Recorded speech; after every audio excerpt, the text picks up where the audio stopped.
When the first mutant revives and assembles a team of villains to exterminate the human race, the X-Men will have to give their all to save the future of the planet. Today we're going to recap the story of the movie, X-Men, Apocalypse, from 2016.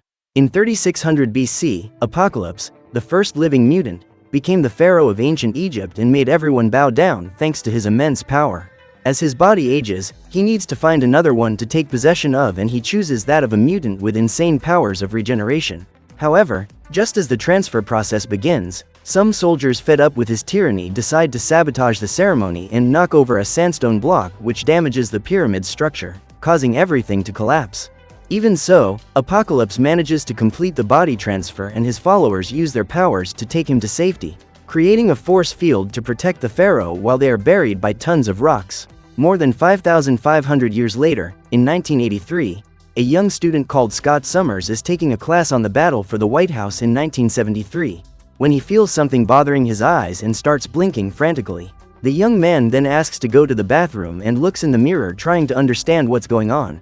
But another student thinks Scott was winking at his girlfriend and decides to go after him, forcing him to lock himself in one of the cabins. Believing that the young man is crying out of fear, the bully starts banging on the door until Summers gets angry and opens his eyes, releasing a blast of energy that pushes the student to the other side and destroys half the bathroom. After the incident, Scott's parents insist that he seek help and his brother Alex decides to take him to the X-Mansion, believing that Professor Charles Xavier will be able to help them. As soon as he sees the young man, the principal takes him outside and asks him to take off his blindfold and reveal his powers, being surprised and enrolling him as soon as he realizes the power of his optical bursts.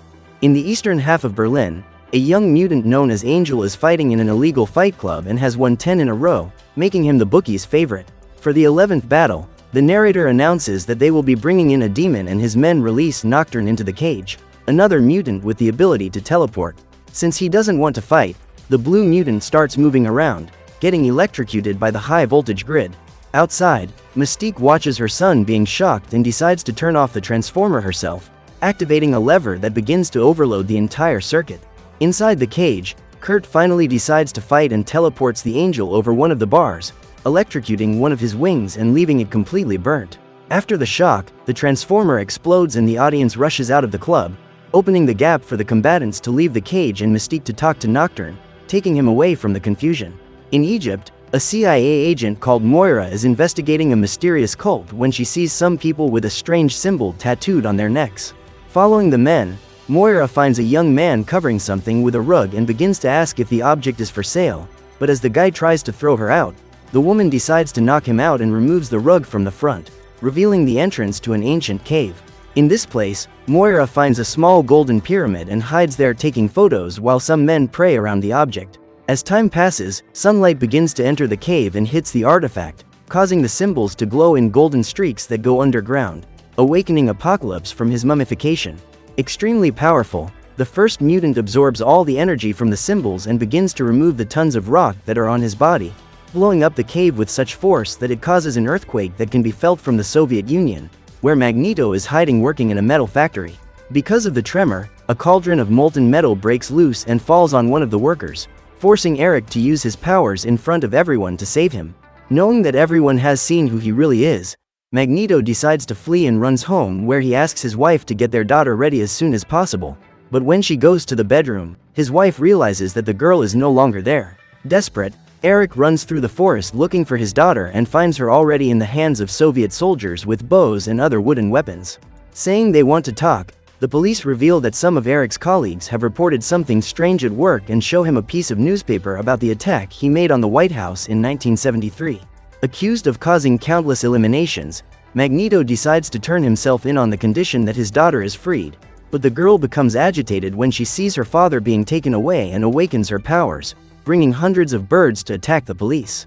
In the middle of the confusion, one of the soldiers fires an arrow that goes through the girl's back and hits Eric's wife in the heart, eliminating them both with a single shot. In shock, Magneto runs to them and mourns the loss of his family, but his sadness soon turns into a thirst for revenge and he uses the pendant he had given his daughter to strike each of the soldiers in the neck, taking the lives of more than 10 men in a single second. At the X-Mansion, Jean Grey begins to see visions of Apocalypse and Professor Xavier has to use his telepathy to invade the girl's mind and snap her out of her trance. After having the same vision as her, Charles becomes worried that this could be a warning about the end of the world and suspects that it has something to do with the earthquake, deciding to use the neural helmet to transport his mind to Cairo, where it all happened. During his vision, Xavier recognizes Moira coming out of the cave and decides to contact her to find out what the CIA knows about the tremors. In Egypt, Apocalypse comes out of his tomb and starts walking the streets when he sees a young girl using her powers to create a small sandstorm and steal from the merchants. During the escape, the girl ends up being cornered and soon Apocalypse appears to ask who rules the world today, but as he speaks in ancient Egyptian, no one can understand him. The villain then tires of trying to talk to mere humans and removes the merchants' heads with a small cloud of sand, as well as petrifying the body of another man. At the CIA office, Alex and Xavier visit Moira's office and ask about what's happening in Egypt, discovering that she was investigating a cult that believes in the existence of a first mutant and hopes for his resurrection. According to Moira, this mysterious being is called Apocalypse and was born tens of thousands of years ago, but thanks to his power to take over the bodies of others, he was also able to steal the abilities of his hosts, accumulating the abilities of countless mutants over the millennia. With so much accumulated power, Apocalypse chose 4 followers to expand his abilities and use them as his bodyguards, and now that he's back, that's what he's going to do. His first choice is Storm, who takes him to her hideout to try to talk, but Apocalypse doesn't understand anything she says and decides to connect to the TV, learning all the current languages and discovering everything that has happened in the last 5 millennia. Then Apocalypse realizes that the weak have taken over the Earth and decides that he will change that by amplifying Storm's powers so that she can help him with his plan. Back in Berlin, Mystique goes to a clandestine merchant known as Caliban and buys false documents so that Kurt can leave the country and live a normal life away from there. But while the young man is taking the photos, Caliban says he has information about Magneto and tells him what happened to his family. As soon as she hears the news, Mystique gives up her plans and decides to travel to the United States to tell Professor Xavier what she has discovered. After they leave, Storm and Apocalypse go to the shopkeeper and ask for information about powerful mutants, but as they have no money, Caliban refuses to give information and pulls out his revolver, which is easily disintegrated by the first mutant. Realizing that the merchant is in danger, Psylocke decides to protect him and uses her powers to materialize a sword with which she threatens Apocalypse, but instead of feeling threatened, he finds her abilities interesting and decides to recruit her to the team, amplifying her powers and promising her freedom. Soon afterwards, Psylocke teleports them to where Angel is and Apocalypse decides that he will also recruit him, repairing his wings and transforming him into Archangel, a mutant with metallic wings who is able to fire his feathers like throwing daggers. In present-day Poland, Magneto decides to finish his revenge and goes to the metalworks where he works, locking all the doors and making the equipment stop working. With that done, he calls everyone's attention and begins to say that soon his relatives will feel the same pain he is feeling now, because he is going to eliminate each and every one of them. At that moment, Storm and the others materialize behind Eric, who thinks they will try to stop him, but Apocalypse says they didn't come for that and uses his powers to disintegrate the body of each of the humans. With that done, the first mutant says he came for him and invites him to follow them, taking Magneto to a prison in Poland, where his powers were born. There, Apocalypse recalls everything Eric has been through and says that he couldn't take care of him during World War II, but that now he can make him invincible. Finally, the villain amplifies Magneto's powers and asks him to move the metals on the ground, giving him the ability to control everything around him and completely destroy the ruins of the prison. In the United States, young Pietro Maximoff, also known as Quicksilver, sees a report about Eric's attack in Poland and decides that he will go to Xavier to ask for help in finding him, because even though no one knows it, Pietro is Magneto's son. At the X-Mansion, Mystique meets Hank and leaves Nocturne with Cyclops while she waits for the professor to return, which doesn't take long. Accompanied by Moira, Xavier is surprised to see Mystique again and asks for some time alone with his old friend. When they are alone, the woman tells them about Eric's appearance and the perishment of his new family, asking for help to find him again. To do this, Xavier goes to the brain and equips his neural helmet, managing to locate Magneto's mind and communicate with him even from a distance. On the other side of the planet, the professor talks to his old friend and asks him to return to the X-Mansion, but Eric refuses and says that soon everyone will feel the same pain as him. At that moment, Apocalypse senses Charles's presence and uses his powers to dominate the telepath's mind, connecting with various people around the world and causing all the countries to launch their bombs into the sky, leaving the nations completely defenseless. Desperate, Hank does everything he can to turn off the computer, but when he can't, Xavier asks Alex to use his powers to destroy the brain before Apocalypse launches missiles from one country against the other. In this way, they manage to keep the bombs orbiting the Earth and get away from the neural helmet, but soon Magneto appears before them and attracts his former friend's chair, taking him away through a portal. Trying to stop him, Alex runs towards the villains and fires a blast of energy that almost hits Apocalypse, but he manages to escape in time and the young man's shot ends up hitting one of the mansion's pieces of equipment, setting off a huge explosion. Outside, Quicksilver realizes that something is strange and uses his super speed to slow down time and run inside, saving Mystique and the others from being hit by the flames. On the first floor, some students are about to be eliminated by the explosion and Pietro also manages to save them.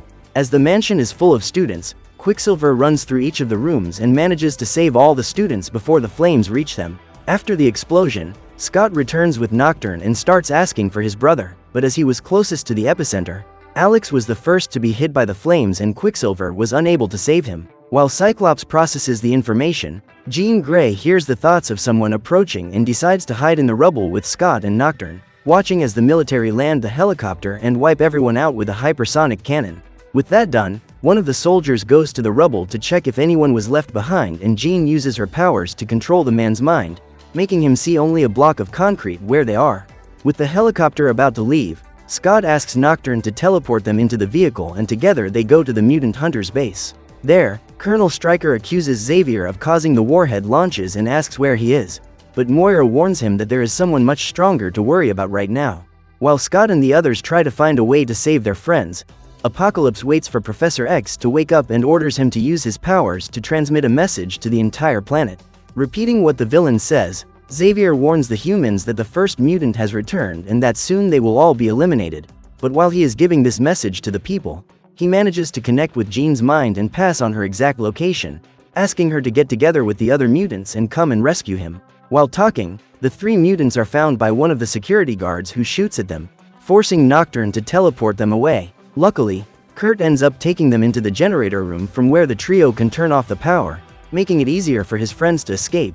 But while they're looking for the lever, Jean hears someone's breathing inside a reinforced box and decides she's going to free the prisoner. Before she can do this, three soldiers enter the room and the youngsters have to hide, but thanks to her telepathy, Jean manages to open the cage even though she's not around and frees Wolverine, who attacks the soldiers while overcome with fury.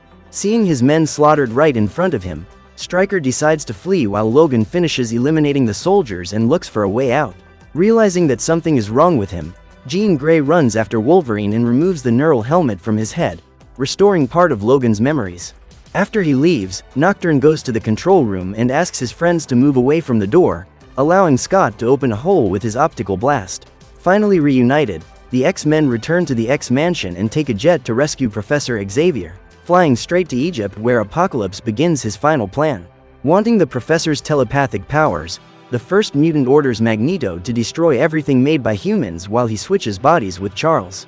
Carrying out the Apocalypse's orders, Eric manages to mess up the Earth's magnetic pole and starts attracting shipwrecks towards him, creating countless storms and earthquakes all over the world.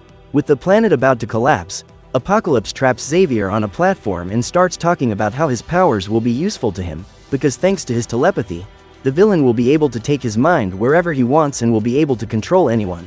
After a long journey, the X-Men finally arrive in Egypt and Mystique decides that she will take Quicksilver to meet Magneto while the others are responsible for saving the Professor. With his super speed, Pietro goes to his father who is protected by a very strong magnetic field, preventing anyone from reaching him. At the foot of the pyramid, Angel begins to attack the X-Men and Hank orders Nocturne to go ahead and rescue the Professor. But the villain realizes what they are planning and abandons the fight to go after him. Still outside, the other heroes run into the pyramid when Storm appears to stop them. Using her powers, the woman throws a car at Beast, who manages to hold onto it and throws it back at the villain. Just then, Psylocke appears and uses her swords to break the vehicle in half, fighting side by side with Storm to separate the X-Men.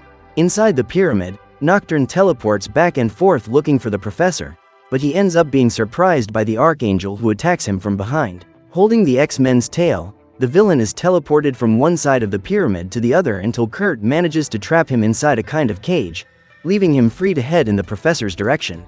Outside, Hank struggles with Psylocke who manages to hook the whip around his neck and throw him against the wall, dragging the Beast along the ground as he suffocates. Even though he's about to lose his life, Hank manages to break free and lands a kick that sends the villain hurtling into the roof of another building. While Scott tries to hit Storm, Nocturne finds the professor just as he loses his hair and manages to get him into the jet alive, rescuing Jean Grey soon after. Outside the pyramid, Cyclops and Storm are still fighting when Kurt appears and asks his friend to put on his glasses, teleporting him into the jet.